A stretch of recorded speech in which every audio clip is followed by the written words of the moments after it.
This is when it zoomed out, so you can still see it traveling. We have heard from a number of whistleblowers, specifically military pilots, that the reason for not coming forward publicly is out of fear that speaking out would cost them their flight status and potentially their careers. This is unacceptable. We cannot protect our airspaces if our best trained observers are silenced. We cannot advance science if we refuse to ask questions. And we cannot maintain trust in government if we keep the American people in the dark. I'm here today because the American people have both the right and the responsibility to know the truth about unidentified aerial phenomenon. That truth remains hidden, classified and silenced by fear, retaliation, stigma, and confusion. Today, we are here to help break that silence. Between 2003 and 2005, 5 UAP incidents occurred at Vandenberg Air Force Base, home to the National Missile Defense Project, a top national security priority. At the time, we were conducting launches deemed by the National Reconnaissance Office as the most important in 25 years. These were historic launches. These facilities were vital, and they were repeatedly visited by UAP. The incursions began on October 14, 2003, when Boeing contractors reported a massive glowing red square silently hovering over 2 missile defense sites. After several minutes, it drifted further east onto the base and vanished over the hills. This event, now known as the Vandenberg Red Square, was referenced by Representative Luna at the first hearing on this topic.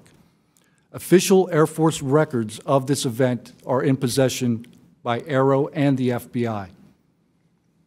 Later that night, while I was on duty, security guards at a critical launch site reported a bright, fast-moving object over the ocean. I responded to the incident. Chaos ensued over the radio as the object approached rapidly. I heard my friends screaming, "It's coming right at us, it's coming right for us, and now it's right here." Moments later, I heard them say that it had shot off and was gone. About a week later, another patrol reported a light over the ocean, behaving erratically. Believing it might be an unannounced aircraft, they declared an emergency, and an armed response force responded. Before the forces could arrive, the object descended and either landed or hovered on our flight line, and then took off again at impossible speed. The witnesses to this event were threatened and intimidated afterward. They were told to keep quiet and think about what they were reporting. After that, things did get quiet until about 2005, when another patrol reported a massive triangular craft larger than a C-130 silently floating over the installation. He watched it for a few minutes. It traveled west and disappeared into the night. And then I had my own encounter, again in 2005. I was off duty, sitting in my backyard with 2 other police officers when we noticed what first appeared to be a satellite in orbit, but it wasn't acting like a satellite.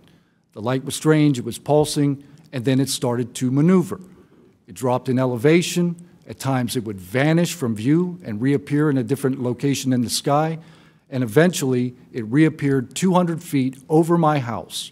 It was a 30-foot diameter sphere of light. My friends and I watched it for a moment, and then it gently accelerated and traveled up and disappeared into the stars. These events profoundly changed my life and the lives of my friends. We stand at a pivotal moment in history.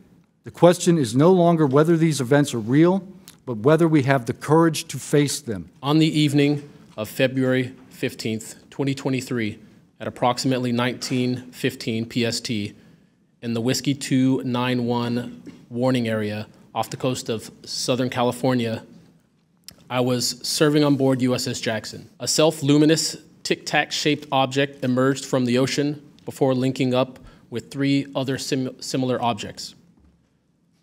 The 4 then disappeared simultaneously with a high synchronized, near instantaneous acceleration. I observed no sonic boom and no conventional propulsion signatures. No exhaust plume, no control surface articulation on the Sapphire image system. Shortly after the synchronized departure, radar tracks dropped. From my experience operating in this region over many years, and consistent with our public characterized encounters. Unidentified objects reoccur in United States operation areas off Southern California. That fact alone does not tell us what they are, but it does argue the systematic stigma-free reporting and for the preservation of sensor data so analysts can evaluate safe and intelligence implications with rigor. Reporting without stigma, protection without retribution.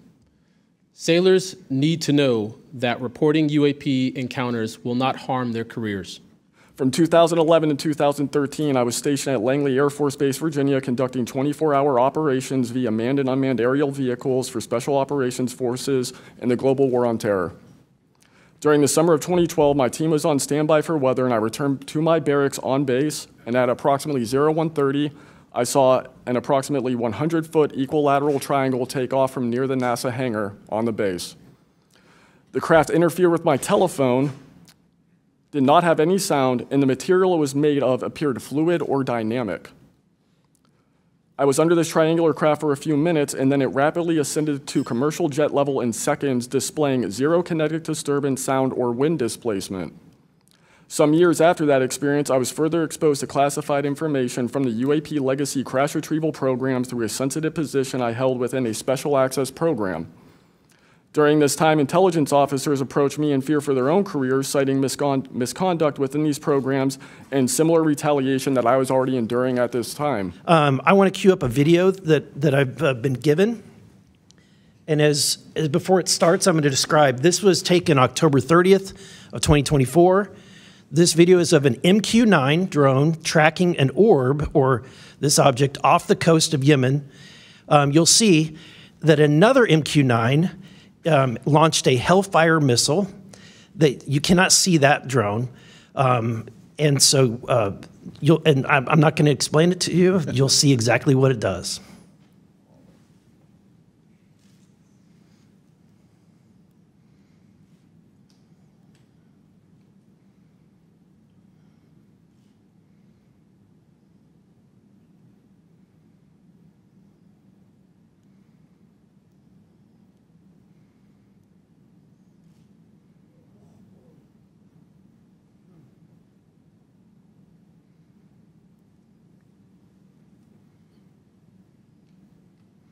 This is when it zoomed out, so you can still see it traveling.